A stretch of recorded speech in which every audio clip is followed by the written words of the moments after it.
Afternoon बच्चों। Chapter second चल रहा था। चैप्टर सेकंड में मैंने लघु बीजाणु जनन बता दिया था, जिसमें लघु बीजाणुओं का निर्माण हुआ था, एक चतुष्क के रूप में हुआ था। मैंने बताया था कि एक मात्र कोशिका थी, उसका अर्धसूत्री विभाजन हुआ था। अर्धसूत्री विभाजन के बाद चतुष्क बने थे, चार लघु बीजाणु बने थे जो एक चतुष्क में व्यवस्थित थे। मैंने चतुष्क बताए थे कि 5 प्रकार का होता है। कितने प्रकार के होते हैं? 5 प्रकार के चतुष्क। लघु बीजाणु चतुष्क 5 प्रकार का होता है। पहला है आपका चतुष्फलकीय।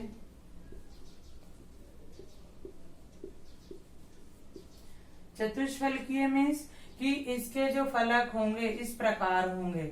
ये जो फलक होंगे इस प्रकार व्यवस्थित होंगे, 1, 2 और ये 3 तो लघु बीजाणु सामने दिखाई देंगे, एक इसके पीछे होगा। जैसे हम अशोक चक्र में देखते हैं 3 सिंह, तो हमें जो शेर होते हैं उनका मुंह तो सामने दिखाई देता है, एक पीछे की तरफ होता है। सेम टू सेम 4 लघु बीजाणुओं का निर्माण हुआ था। 4 लघु बीजाणुओं में 3 तो हमें फ्रंट पे दिखाई देते हैं और एक बैक साइड पे होता है। ये चतुष्फलकीय। ये अधिकतर द्विबीजपत्रियों में, द्विबीजपत्री पादपों में पाया जाता है। चतुष्फलकीय प्रकार का लघु बीजाणु चतुष्क। सेकंड है आपका समद्विपार्श्विक। समद्विपार्श्विक,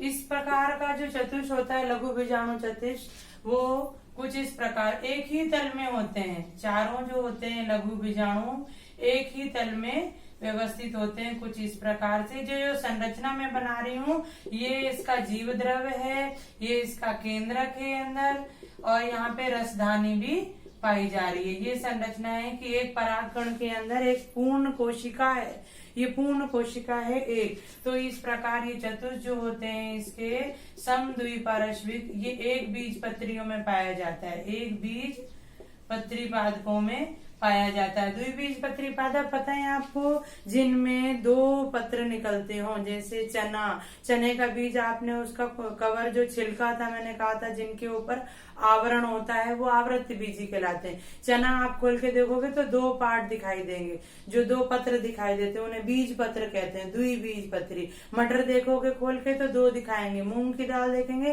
तो 2, जबकि गेहूं, जौ, मक्का ये सारे क्या होते हैं? एक बीजपत्री होते हैं। इनको खोल के 2 पत्र नहीं दिखाई देते। तो एक बीजपत्री पादपों में किस प्रकार का पाया जाता है? समद्विपार्श्विक लघु बीजाणु चतुष्क पाया जाता है। थर्ड है आपका क्रॉसित। क्रॉसित प्रकार का जो लघु बीजाणु चतुष्क होता है कुछ इस प्रकार से होता है कि इसमें 2 समान दिखाई देते हैं, इस प्रकार 2 एक ही तल में दिखाई देते हैं। ये क्या कहते हैं, इसके परागकण जो ये आमने सामने होते हैं कुछ इस प्रकार से, ऐसे जैसे ये एक समकोण पर यूं बना रहे हैं और 2 नीचे, एक छुप जाता है, जो इसके वाला है वो पीछे की तरफ छुप गया है। तो इस प्रकार का मैंगोलीज में पाया जाता है। 4 है आपका टी आकार का लघु बीजाणु चतुष्क। टी आकार का इस प्रकार होता है, 2 तो समकोण पर होते हैं और 2 ऐसे, 2 लंबवत होते हैं। ये लंबवत आपने पढ़ा था, लंबवत ये होता है, और अनुप्रस्थ इस प्रकार का होता है। तो 2 तो लंबवत होते हैं इस प्रकार आमने सामने, और 2 कैसे होते हैं? अनुप्रस्थ होते हैं। चारों दिखाई देते हैं, इसमें 3 दिखाई देते हैं। और नेक्स्ट लास्ट है आपका 5th है आपका रेखिक। रेखिक मीन्स एक ही रेखा में होते हैं, इस प्रकार एक ही रेखा में स्थित होते हैं। और ये केंद्रक है, जो मैं गोल संरचनाएं बीच में बना रही हूँ, एक पूर्ण कोशिका के रूप में ये केंद्रक है। इनमें जीव द्रव्य भी पाया जाता है। और ये ज्वाइंट जिससे होते हैं, ये जो भित्ति सी बनी हुई है, ये जो भित्ति बनी हुई है इन लघु बीजाणुओं के बीच में, ये भित्ति जो है केलोज की है। ये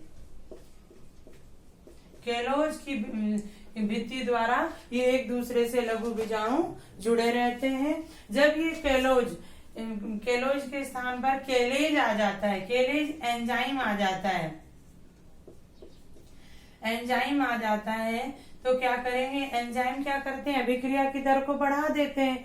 तो एंजाइम जैसे आएगा तो ये क्या होगी, केलोज भित्ति जो होगी ये टूट जाएगी। टूटने के बाद ये अलग अलग हो जाएंगे इस प्रकार, कुछ गोलाकार संरचनाओं के रूप में, और इस प्रकार 4 परागकण मुक्त हो जाएंगे।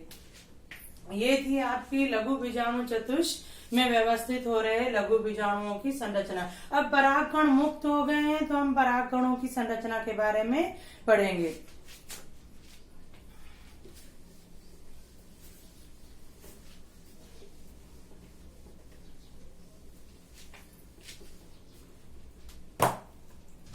परागकण मुक्त होने के बाद गोलाकार होता है, एक केंद्रकीय होता है, एक कोशिकीय होता है। ये 2 भित्तियों से मिलकर बनता है। इस प्रकार ये नॉर्मल संरचना बताई थी, गोलाकार होता है। 4 मुक्त हुए, कितने मुक्त हुए, 4 मुक्त हो जाते हैं। किसकी वजह से, केलेज एंजाइम की वजह से। केलोज जो झिल्ली थी या भित्ति थी वो टूट जाती है, उससे 4 परागकण मुक्त होते हैं। कौन से, 4 लघु बीजाणुओं से।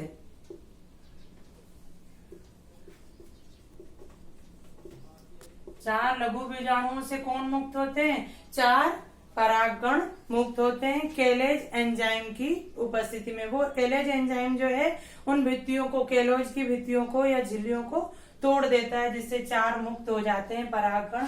परागकण की संरचना कुछ इस प्रकार से है, 2 स्पष्ट भित्तियों में विभक्त होता है। इसमें 1 या 3 छिद्र पाए जाते हैं, जिन्हें जनन छिद्र कहते हैं। इनको क्या कहते हैं, जनन छिद्र कहते हैं। 2 भित्तियां पाई जाती हैं, एक बाहरी है, एक आंतरिक है। तो बाहरी भित्ति जो है वो खुरदरी होती है, विभिन्न अलंकरणों से अलंकृत होती है। इस प्रकार खुरदरी बना रही हूं मैं, ये बाहरी भित्ति है, मोटी होती है, और ये मोटी होती है और विभिन्न अलंकरणों से अलंकृत होती है। हमने पढ़ा था ये, इसको कहते हैं बाह्य भित्ति को बाह्य चोल कहते हैं। क्या कहते हैं, बाह्य चोल। और आंतरिक भित्ति को, ये रही आंतरिक भित्ति, अंतःचोल कहते हैं। इसके अंदर एक स्पष्ट केंद्रक होता है। क्या होता है, केंद्रक होता है। जीव द्रव पाया जाता है।